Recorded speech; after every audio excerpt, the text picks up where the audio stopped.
Alright, so today I've got another NPC improvement build for you guys, and today we are looking at little Ziyi's YUE UAC. Now this time it's a little different than my previous videos. It's a true and proper Mark II, a complete and total overhaul of almost every single part of her build, from all her frame parts to her weapons, right? And basically the only thing I've really tried to retain is the overall theme of her weapons, and the appearance, and just kind of the personality she sort of gives off, right?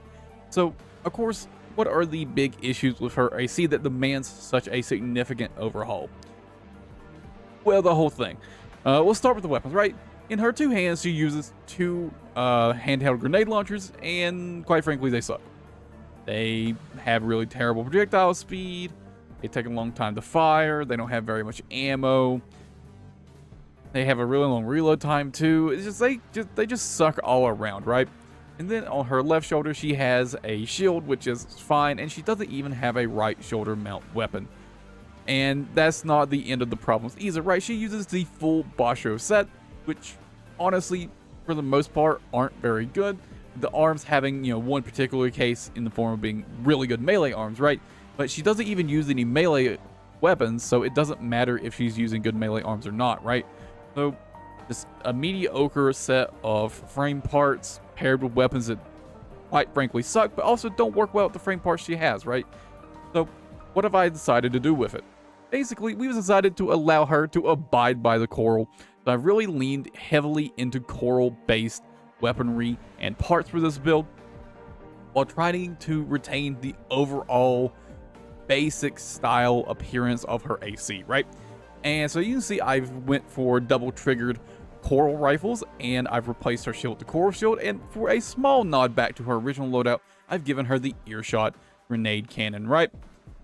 It's very similar. It does, it's a big damage, sort of high commitment weapon, has a real long reload time, and I feel like it fits really well with her, sort of like a nod to her original build, right? But let's go ahead and get into the details. Before, let me say, I just want to say, I actually really like this build a lot. It's a ton of fun. So let's go ahead and get into it. Alright, now like I mentioned in the intro, in order to let little Z abide by the coral, I've replaced her original double-triggered Iridium grenade launchers with two Redshift coral rifles, right? Now, her original weapon, the Iridium grenade launcher, is, again, like I mentioned in the intro, really, really bad. But I did decide I wanted to keep it like kind of in the general same category of being an explosive weapon at least, right? And the coral rifles are, basically just energy-based grenade launchers, or in this case, coral-based grenade launchers, right? But I thought the Redshifts were a pretty appropriate weapon choice for replacing those. And, they're really good weapons all around, right? Even uncharged, they do pretty good damage per shot. The charge attacks do really good, attack damage and impact. Just really solid weapons all around, right? And they even have really good direct hit adjustments, of course, right? So, just good weapons all around. And as a bonus, they're coral-based. Now, as sort of a nod to her original weapons, the Iridium grenade launchers, I've given her the earshot grenade cannon on her right shoulder, which originally doesn't have a weapon at all. Essentially, this is just a single shot, high damage, high impact, sort of really high commitment weapon that has a real long time. It fits a very, very similar category as the Iridium grenade launchers, right? I just felt it was a really great sort of high end to her original loadout, as well as just being a good, just something good to put in her right shoulder, which doesn't originally have anything, right? And then I don't remember what she has on originally, but I've given her the coral shield because it is the best shield in my opinion. It allows you to fire your left-hand weapon while it's deployed, and it's got reasonably decent defensive stats, especially if you do use the instant guard. It's got pretty good instant guard stats, right? It's not a bad shield at all, and again, as a bonus, it's coral based, and we can allow little Ziyi to abide by the coral, as I'm sure she would love to do. And that's about all there is to say about the weapons, so let's go ahead and move on into the frame parts. Alright, now for the frame, I set out with two goals in mind. First, being to retain that sort of original, sort of junker-like appearance that Ziyi's AC has, while also being just kind of like at least a general upgrade, right? At least let me use the weapons that I wanted to use, of course. Now first for the head, we got the Tian Cheng head. Two reasons here. One is an incredibly low weight, low energy cost head, of course, and it does match appearance-wise quite well with the original Basho head, of being a sort of flattish, sort of rectangular looking head, right? And I felt it was a really good choice, both ways.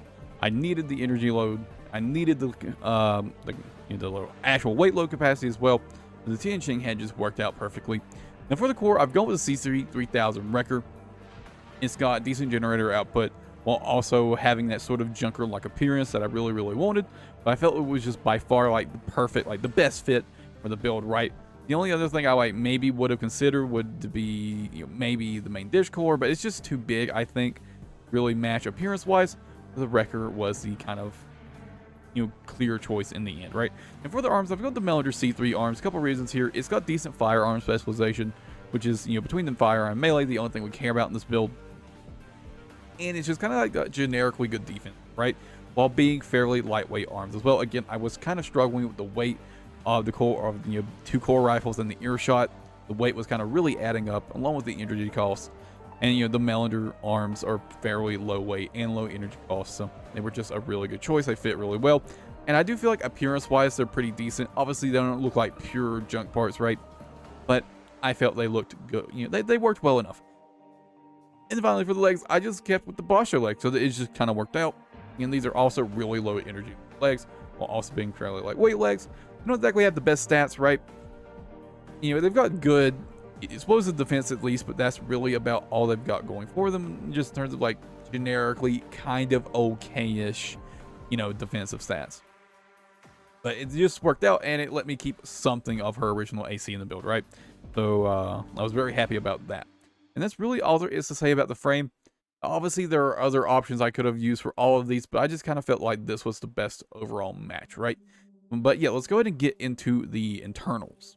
Now first for the boosters, I'm going for the NGI-001 from the Research Institute. I did initially decide I wanted to do one of the Research Institute boosters for sure. It was either going to be the Gills or the NGI-001, of course. And I just felt like the NGI is way more thematically appropriate for the build, but also just stat-wise, this is a pretty heavy build. With the Gills, we go all the way up to a 0.46 quick boost reload time, which, you know, in terms of actual like downtime between boosts, actually ends up being pretty much the equivalent of the NGI. So I just felt like it was by far the best option, right?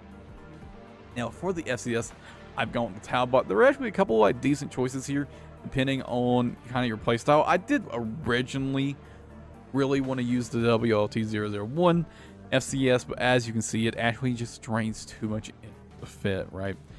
So unfortunately, couldn't fit it in. But I went for the Talbot again. You know, this is like generically good close range and medium range assist. Now the core rifles are, you know, effectively an explosion weapon. They don't have as much explosive radius as something like the plasma rifles do, but it's still pretty good. So you could definitely get away with something like the G2P05 FCS instead, right? So it's kind of a personal choice, just up to you. But again, you guys know I love the Talbot FCS, but that's what I've gone for, right? But again, if I could have used the WLT-001, I would have, right? Now moving on to the generator, I've of course got the NGI-000 generator, the big coral generator. Obviously, wanting to make a coral-based build, one of the coral generators was going to be the choice no matter what. And, well, the small one literally doesn't fit anyways, so it was pretty much a no-brainer to use the big coral generator, right?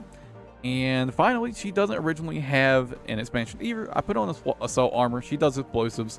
So, you know, a big core explosion was the obvious fit, of course. So, yeah, there you go. There's UAU Mark II. And again, overall, I'm actually really happy with this build. I actually enjoyed it a lot. It's pretty fun to play. I've actually been playing with it off stream a bit and really enjoying my time with it. It's pretty fun. Now, you can see some more gameplay footage here in a moment, but before that, as always, you guys enjoyed the video, and I'll catch you in the next one.